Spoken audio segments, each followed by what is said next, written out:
quickly go through this and show you some things that I can do to it.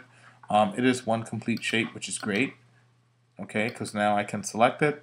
I can actually fill it with color if I want to, but there are elements that are missing, okay? And it's obvious that we're missing the center of this key and actually the part at the bottom. So what I'm going to do is look at one way you can tackle this area. Pen tool is pretty nifty. You can actually draw everything with the pen. What I'm going to do is I'm basically going to look at this shape and say, alright, I'm not going to drive myself crazy with the pen tool when it actually is a circle that's sitting here. So what I'm going to do is hit the letter L for my ellipse tool. And I'm going to sit here and drag out a circle. So I'll hold down Shift as I do it so that I can actually get a pretty good circle. Then I've jumped to my selection tool to say, alright, how's this looking so far? I can line it up and see if I like it. And if I like it, I can increase it.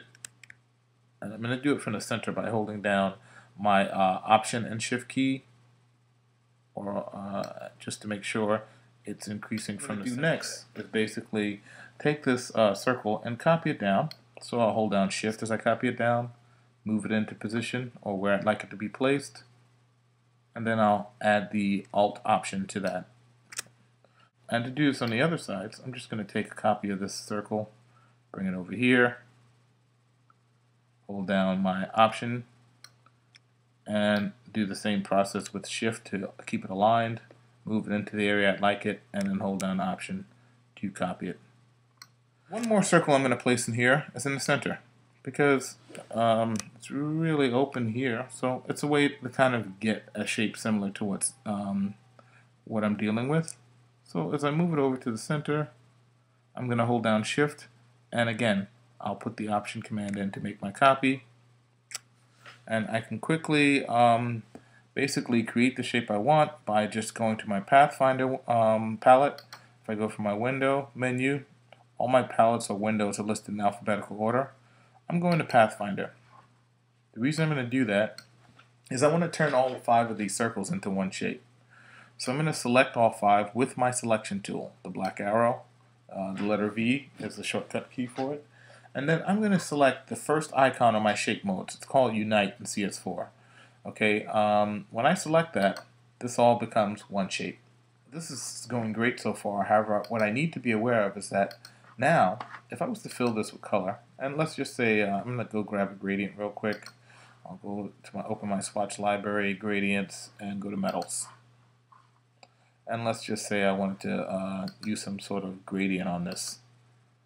Alright, the challenge is that this shape in the center here needs to be punched through, right? Because what it looks like on the key itself is actually an area here. So if I look at my layers palette and the way that this is done, and looking at this key, I've drawn my entire key shape, and then here I have the little crest or clover icon or object that I've drawn. And if you notice, it is over top of my key. So this line is not actually filled with anything. And I want to point that out because in beginner lessons, a lot of people say, oh, it's filled with a gradient. No. If you look at what I have selected and check it in 2 areas, all right, you're going to check it on your control palette. You can see there's no fill. And on your toolbox, you can see there's no fill. So what I'm going to do now is I'm going to basically tell Illustrator to take this shape and use it to punch a hole through it. In doing so, it's actually great that I have this shape lined up over top of my key. So what I'm going to do is just do a small box to select them both with the selection tool. And on my shape modes again, I'm going to go to the end of the icons that's here where it says exclude. And when I hit exclude, you'll see the color drop out. But it's done that for a reason. It's done that to let me know that now it's actually taken out the, make that punch, that hole through the key. And now I have that space available to me. Okay? And if I had to quickly address this key and at the bottom, these are just simple shapes. If you're using your pen tool now, really what this boils down to is an element of you just drawing the shape. When you're doing something like this, try to make sure that this is not selected, your main shape. Because if I go back near it with my pen tool, my pen tool is going to think I want to add a point, or if I go near a point, it's going to think I want to delete one. And that's not what I want to do. So quickly, I'm going to hold down my command key and just click outside, and now I'm back on my pen tool. And I'm going to just go in and quickly draw this shape. One, and I'll do it as square as I can. Actually, that's straight, that's straight. I'm going to take the fill out real quick by hitting the question mark key. I'm going to come here, do this, drag those lines straight across, come here, which is my halfway point, knock that out, and I don't know, I'll see if I can do this from the top here. And anytime something like this happens, I'll hit Control Z and just set it right. That's it, that shape, and that's that shape. Now I'm just going to do this again. Alright, good. Shift, Shift, Shift. I can come down and finish this. Now, if I want to just add this to my shape, I'm pretty much going to take it. I can move it over with my my arrow keys. I'm just kind of making it longer from the bottom. 1, 2. I'm going to do a selected.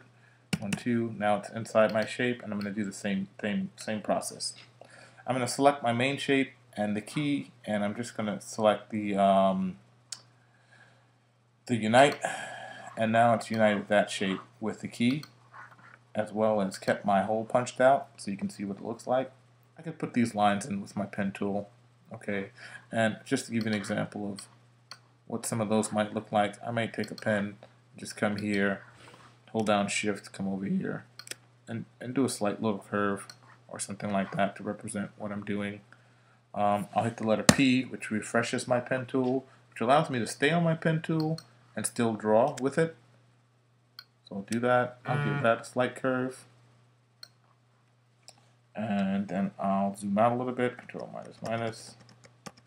As you see, I can go through and just do these lines individually and just add them in. And the lines themselves are simple, so I'm not going to spend that much time on the individual lines.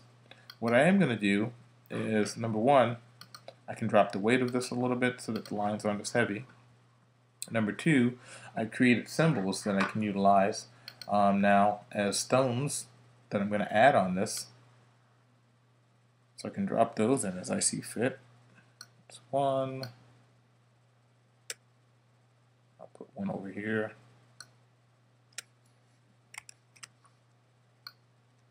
Good. Shift and Alt. Line it up. Put my Alt down to make a copy. I'll select both of those, and then I'll copy those down. Shift and Alt. I can do something like that. Now, it's not exactly the same key. It's me putting my little take on it for creating my own design. And again, put the lines in as you see fit. I just quickly wanted to give a refresher on different ways I can do this. And again, I've provided most of my students with a collection of brushes and symbols that they can utilize to do things like this. So you have chains available to you. You have stones and all types of gems available to you that you can add embellishment or details onto your stuff. So feel free to take a crack at it, and let me know if you have any questions. You can post it on the board, and we'll talk soon.